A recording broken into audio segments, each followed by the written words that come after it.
बिस्मिल्लाहिर्रहमानिर्रहीम। दोस्तों, हम आप तमाम लोगों को अपने चैनल में, अपने ढाबे में खुशामदीद कहते हैं। मैं हूं आपका दोस्त, आपका भाई फरमान खान, और मेरे मावने खसूसी हैं जी जमाल भाई। अस्सलाम वालेकुम। वालेकुम अस्सलाम। जमाल भाई, आज आप क्या बनाने जा रहे हैं? बिस्मिल्लाहिर्रहमानिर्रहीम। आज हम आपके साथ एक आसान सी रेसिपी, लच्छा पराठा भी कह सकते हैं, बंद पराठा भी कह सकते हैं, उसकी रेसिपी शेयर करने जा रहे हैं। तो इसमें जो जो चीज़ें इस्तेमाल होती हैं हम आपके साथ शेयर करेंगे। तो चले स्टार्ट करते हैं। तो दोस्तों, ये हमारी होटल की रेसिपी है, ये हम बनाते रहते हैं अक्सर। और इसमें जो चीज़ें पड़ती है, सारे पहले उसमें मैदा है। ये तकरीबन 1.5 पाव मैंने मैदा लिया है, आप स्केल पे चेक कर सकते हैं। और इसी हिसाब से मैंने आटा भी लिया है, घर का जो गंदम का आटा है, आम आटा जो जिसको बोलते हैं, ये हमने 1.5 पाव लिया है। इसको भी आप स्केल पे चेक कर सकते हैं। तो सबसे पहले आटा गूंदना स्टार्ट करते हैं। मैदा शामिल कर लेते हैं।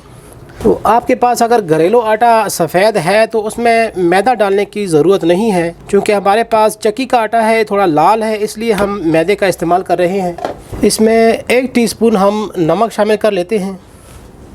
1 टेबल स्पून इसमें हम चीनी इस्तेमाल करेंगे। चीनी से ये कि इसका एक तो कलर भी ज़बरदस्त आएगा और दूसरा खस्तापन भी इसमें आएगा। तो चीनी को हम ग्राइंड कर लेते हैं। मैंने नंगरी लिया है, आप ग्राइंडर में भी इसको ग्राइंड कर सकते हैं। तो इसको मैं इस तरह से रगड़ के इसको मैं ग्राइंड कर रहा हूँ। तो चीनी हमारी ग्राइंड हो चुकी है। अब ये भी शामिल कर लेते हैं इस मौके पे। 1 अदद हम अंडा भी शामिल करेंगे। अंडे से भी पराठे के अंदर खस्तापन बहुत आता है, तो इसको सबसे पहले हम मिक्स कर लेंगे इस तरह। तो नाज़रीन, इसके लिए मैंने नीम गर्म पानी लिया है, इसको मैं थोड़ा थोड़ा करके शामिल करूँगा। तो जिस तरह आम आटा गूंदा जाता है, इसी तरह आपने गूंदना है इसको।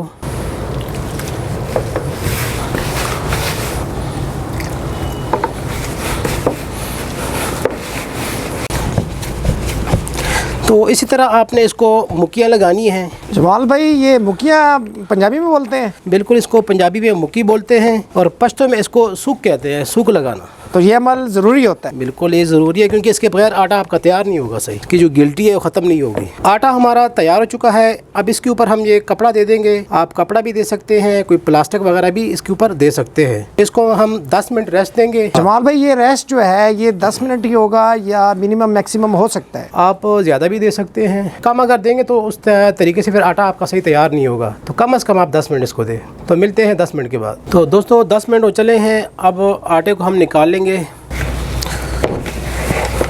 आटे को निकाल के हम एक टेबल के ऊपर रख देंगे और इसको इस तरह लंबी शेप देंगे।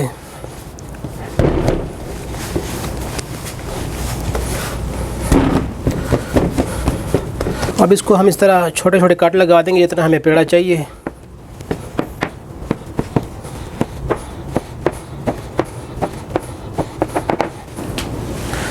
अब इनको इस तरह हम गोल कर लेंगे पेड़ों को। तमाम पेड़े हम बना लेंगे इस हिसाब से।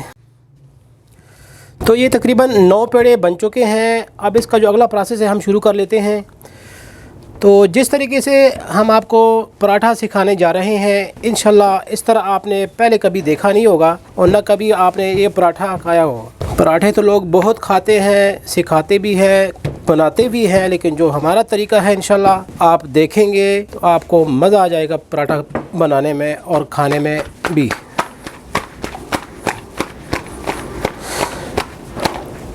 तो इस तरीके से आपने बड़ी सारी रोटी बना लेनी है ये चीज़। अब इसके ऊपर हम घी लगाएंगे। आप पराठे में घी का ही इस्तेमाल किया करें, ऑयल का इस्तेमाल ना किया करें, क्योंकि ऑयल का जो पराठा है वो फिर सही लच्छेदार भी नहीं बनेगा आपका और उस तरह का पराठा खस्ता नहीं बनेगा जिस तरह घी का बनता है। तो ये हमने एक रूलर लिया है, इसको कटर भी कह सकते हैं, क्योंकि इसके कट बने हुए हैं, ब्लेड इसके अंदर लगे हुए हैं। तो आपको ये बाज़ार से आसानी मिल सकता है, और अगर ये ना हो तो आप छुरी का इस्तेमाल भी कर सकते हैं। तो इस तरीके से हम इसमें कट लगाएंगे।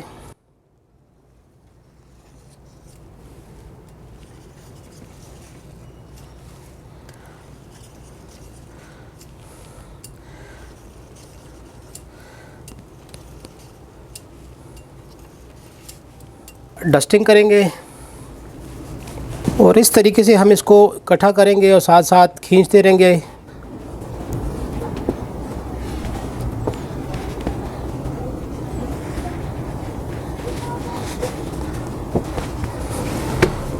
आप इसको इस तरह लंबे शेप में लेके आए बिल्कुल, और इसको हम रोल करना अब शुरू करेंगे।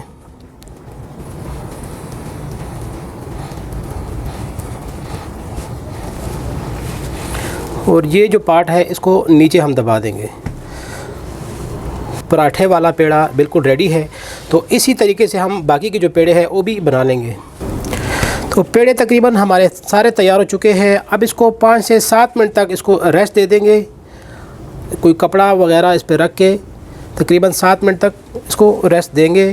तो मिलते हैं 7 मिनट तक।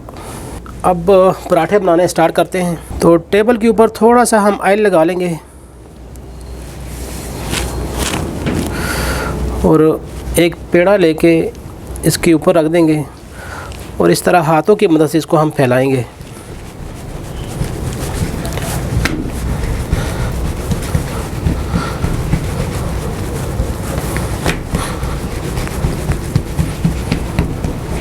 तो दोस्तों इसके लिए मैंने फ्राई पैन लिया है। आप तवे का इस्तेमाल भी कर सकते हैं। फ्राई पैन को मैंने गरम कर लिया है। अब जो पराठा है इसके अंदर शामिल कर लेते हैं।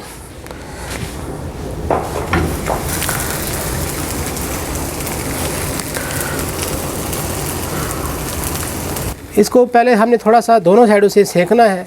सेकने के बाद इस पर घी या ऑयल आप लगा सकते हैं।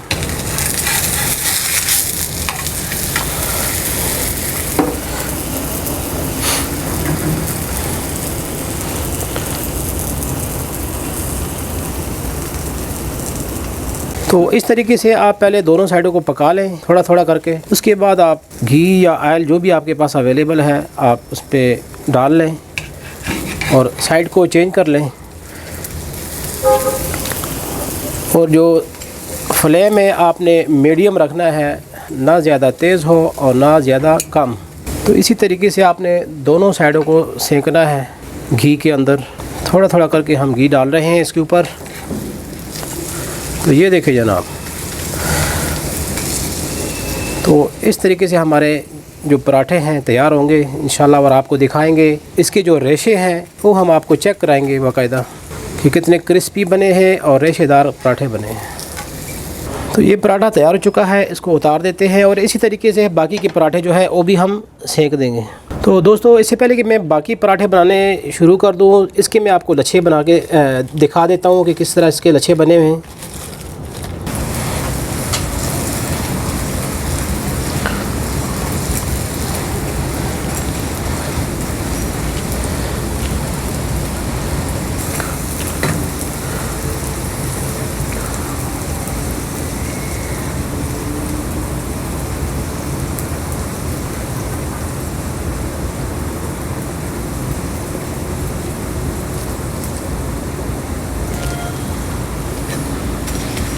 तो जनाब ये थी आज की हमारी बन लच्छा पराठा, जिसके अंदर हमने अंडा शामिल किया था। तो आप इसको अंडा पराठा भी कह सकते हैं जनाब। तो उम्मीद ये करते हैं कि आपको हमारी ये रेसिपी पसंद आई होगी। तो हमारी रिक्वेस्ट है कि हमारे चैनल को लाइक करें, सब्सक्राइब करें और कमेंट करने में कंजूसी का मुजाहरा बिल्कुल ना किया करें। तो इंशाल्लाह नेक्स्ट किसी और टॉपिक के साथ फिर हाज़िर खिदमत होंगे। तो तब तक के लिए आपका होस्ट फरमान खान आपसे इजाज़त चाहता है। तो तब तक के लिए अल्लाह हाफिज़। अल्लाह।